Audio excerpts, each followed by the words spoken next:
Hey friends, it's Mary Giordano and welcome to Unapologetically Wild. Every single day, you have a choice.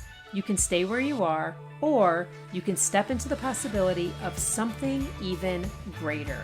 And I'm here to spark that flame within you and inspire you to show up, embrace the fear, and do the fucking thing. Messy, scared, and real. Let's get started. Hey friends, and welcome to the very first episode of Unapologetically Wild. Today's episode is extra special because I'm launching this podcast on January 23rd in memory of my dad. It would have been his 85th birthday today, and if there's anyone who taught me how to live unapologetically wild, it was him. He and my mom raised me to believe that you figure life out by doing, by trying, and by trusting yourself to handle whatever comes your way. That mindset has completely shaped how I live my life, and that's why I'm here sharing this podcast with you today. So, in honor of my dad and the incredible life lessons he passed on, I thought it was only fitting to start this very first episode by sharing a bit about my journey, how I got here, the leaps I've taken, and why I believe so deeply in this message of living unapologetically wild. Before we dive in, raise your hand if your best decisions started with the words, "This might be a terrible idea." That's basically been the theme of my life. I grew up in South Florida, and even as a teenager, I had no shortage of moments like that. Like the time my dad decided the best way to teach me to drive a stick shift was during rush hour traffic on 595. I stalled multiple times, cars were honking at me, I was freaking out, but by the end of it, I could drive like a pro. That's just how they raised me, to figure it out by doing, not by waiting to feel ready. And speaking of figuring things out, here's another classic dad moment. He had this rule. I couldn't drive until I knew how to change a tire. So, of course, he taught me. And then not long after that, I got my license and I decided to visit a friend who lived about 45 minutes away.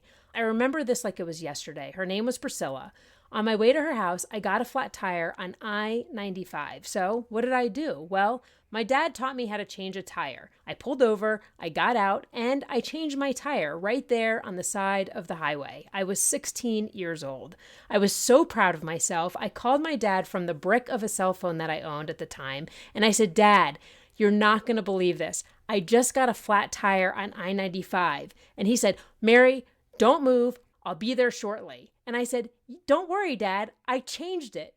And he said, "You did what?" And I said, "Yeah, you taught me how to change a tire." So I got out and I changed my tire. I'm good to go. I thought he would be thrilled, but instead he shouted through the phone, "Why on earth did you change your tire?" "Oh my God, Mary, I'll be there soon to check it." I was so confused. And I said, "Dad, you taught me how to change a tire." And he replied, "Yeah, but not on I-95. It was such a classic moment. He wanted me to be independent, but even he had limits. Looking back, it's one of my favorite memories because it just shows exactly how I was raised, to believe I could handle anything, even if I didn't always think it through. That mindset of figuring things out and taking action wasn't just about independence. It also shaped how I connected with all the people around me. Growing up in South Florida, I found myself constantly wanting to help others. It was the theme of my life, whether it was offering advice or being a sounding board for friends. For as long as I can remember, I always loved being that person people could turn to. In fact, my best friend in high school, in my early years of high school, once told me, "You should be a therapist." Yes, I took her seriously because after graduating from UCF in 2001 with a degree in psychology, I packed my bags and I moved to Massachusetts to get my master's degree in counseling psychology. I didn't know a single soul there, but I thought, hey, why not? About a year in, though, I realized this is not for me. I wanted something more hands-on, and I didn't want to spend the rest of my life sitting on a couch. But since I'm no quitter, I decided to finish the degree anyway. I skipped graduation, packed my bags, and U-hauled it back to Florida to move back in with my parents. The good news, I now have a $160,000 piece of paper hanging on my wall to prove it. The bad news, I still had no clue what I wanted to do with my life. I was feeling lost and kind of aimless, so I thought, you know what? Let me just move my body and try not to be depressed. I went to the local 24-hour fitness to sign up for a gym membership, and, well, I walked out with a job as a personal trainer instead. I thought, this could work. It's hands-on, it's physical, and it feels more like me.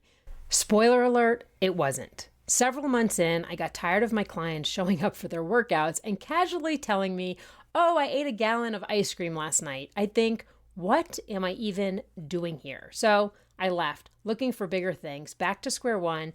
But now that I think about it, that chapter taught me an important lesson. Sometimes figuring out what you don't want is just as valuable as knowing what you do want. So to spare you all the details, unless it's already too late, I eventually moved back to Orlando. It happened after I went to a bike clinic and I met a personal trainer who wanted to hire me to work at a country club gym. I thought, this is it, a chance to move out of my parents' house, reconnect with my friends, and finally feel like I was moving forward. Spoiler alert again, the country club gig didn't last long. And before I knew it, I was working odd jobs and again, trying to figure out what the heck was next. Then one day at the dog park that I went to every single day, everything changed. I was 24, 25, maybe 26, hanging out with my dog Zoe and chatting with my friends when Jamie, a cardiac ICU nurse at the time, said something that stopped me in my tracks. She said, Mary, why don't you just go into nursing? You'd be incredible at it. It's hands-on. You'd literally be saving lives. And with your degree, you could graduate in probably 16 months. It was like a light bulb went off. This was exactly what I'd been missing. Something hands-on and meaningful. I thought, why didn't I think of this sooner? I went home, looked up what I needed for prereqs, and I enrolled in school before I could second guess myself. And here's the funny thing. Jamie is now a psychic. Yep, you heard me right. Life is totally wild. So I dove headfirst into nursing school, and of course, I couldn't just ease into it. I started working as an ER tech while I was in school because, well, naturally, I gravitated towards the adrenaline. After graduating, I landed my first nursing job at Broward General, a large 75-bed ER in South Florida. Not exactly the kind of place where brand new nurses usually start. It was a level 1 trauma center, and I'd always hear people say, if you can survive Broward General, you can work anywhere. I wasn't sure if that should make me excited or scare the hell out of me. Turns out it was both. The first 8 months were brutal. I'd go home crying almost every single day, questioning if I was cut out for this. But something in me refused to quit. My goal was to get onto the trauma team, even though everyone said the only way to get a spot was if one of the nurses died. Luckily, no one died, but one nurse moved to day shift, and within a year of starting as a brand new nurse, I became a lead trauma nurse in one of the busiest trauma centers in the country at the time. And yes, I moved back in with my parents. After a few years of working emergency room and trauma, I was over Florida. Actually, I was over Florida before I even moved back to Florida, but I was over the heat, the humidity, and the flat landscape. I dreamed of living in Colorado since grad school, imagining myself surrounded by mountains, going backpacking, climbing, and camping. So in 2010, I made the leap. A friend and I packed a U-Haul and headed to Boulder, Colorado. I had no idea what to expect because I had never been there.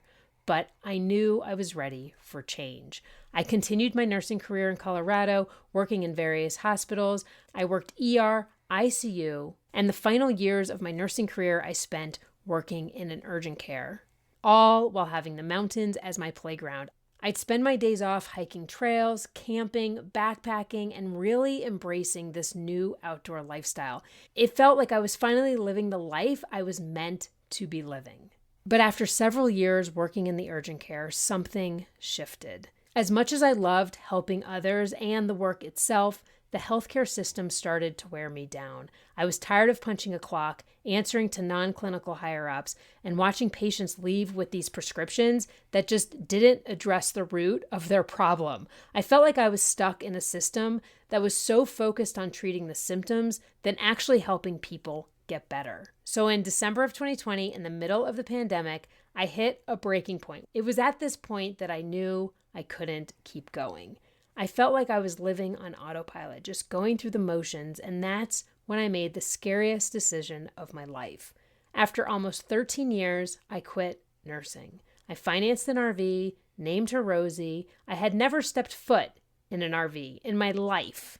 And I decided to start my own business. I decided to become a health and mindset coach. I figured with my master's degree in counseling and my 12 and a half years of nursing, I had enough experience to get started. But I had no backup plan. I had no safety net. And I had a lot of credit card debt and a mortgage. But I also had this incredibly deep knowing that if I took the leap, eventually I would figure it out. So December 11th, 2020 was my last day as a registered nurse. I quarantined for a week, and without having a clue as to what I was doing, I hooked Rosie up to my truck. I remember FaceTiming my brother to make sure I did it right. And with Phoebe and Petra, my two pups, and my cat at the time, Supesu, riding along, we hit the road. Our destination, Florida. The plan was to spend the holidays and the next 3 months with my mom.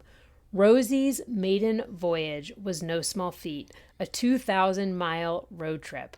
Looking back now, I probably should have done a trial run or two before taking her cross country, but at the time, I was all in. Was I scared? Abso-fucking-lutely. I went the wrong way down a one-way highway somewhere in Kansas. I was pooping in a bucket in my RV because I didn't know you could still use the toilet when it was winterized. And I spent over $1,000 that I didn't have in gas in 3 days. But we made it, and I don't regret a thing. But that doesn't mean it came without challenges. Over the last few years, there were times I couldn't afford groceries or even gas. Moments where I sat there asking myself, what the hell am I doing? But even in those moments, there was this tiny voice reminding me why I'd done what I did. I was done settling. I was done playing it safe. And I was done living a life that no longer felt like my own. I wanted more freedom. I wanted more purpose. I wanted more alignment. And so I took the steps and trusted that even if I stumbled, I'd figure it out along the way. Because staying stuck in a life that didn't feel like mine, it wasn't an option anymore. I didn't have all the answers, but I knew I couldn't keep waiting for the right time or the perfect plan because they just don't exist. But that's what doing the fucking thing is all about. It's about showing up even when you don't have all the answers and trusting yourself to figure it out along the way. But here's the thing. You do not need to quit your job, buy an RV, and drive cross country like I did.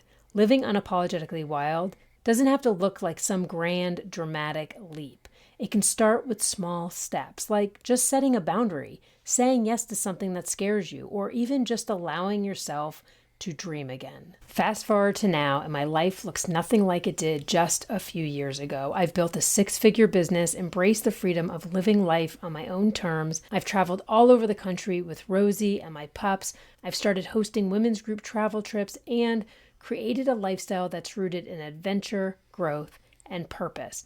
But let me tell you, it wasn't all rainbows and unicorns to get here. For every single leap I took, there were moments of doubt, failure, and times when things just didn't work out the way I'd hoped. What I've learned, though, is that failure is only the end if you quit. Instead, you just need to pivot or make a slight shift in your plan. I didn't always know what I was doing, but I kept going. I kept learning, and I kept trusting that I could figure it out. That's the lesson I want you to take away from my story. It's okay if things don't work out perfectly. It's okay to stumble, to change directions, or to feel like you're starting over. What matters is that you keep showing up for yourself. Because every step, especially the messy ones, they lead to growth. And that's exactly why I started Unapologetically Wild, because I know I'm not the only one who's felt stuck, scared, or unsure about taking the leap.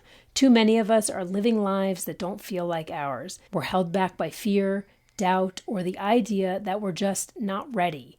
My goal here is to spark something in you, to remind you that the life you want is possible, and to give you the tools, the stories, and the mindset shifts that will help you make it happen. Each episode, we're going to dive into what it really means to live unapologetically wild, whether it's through my own journey, lessons learned, or stories from others who've taken bold leaps.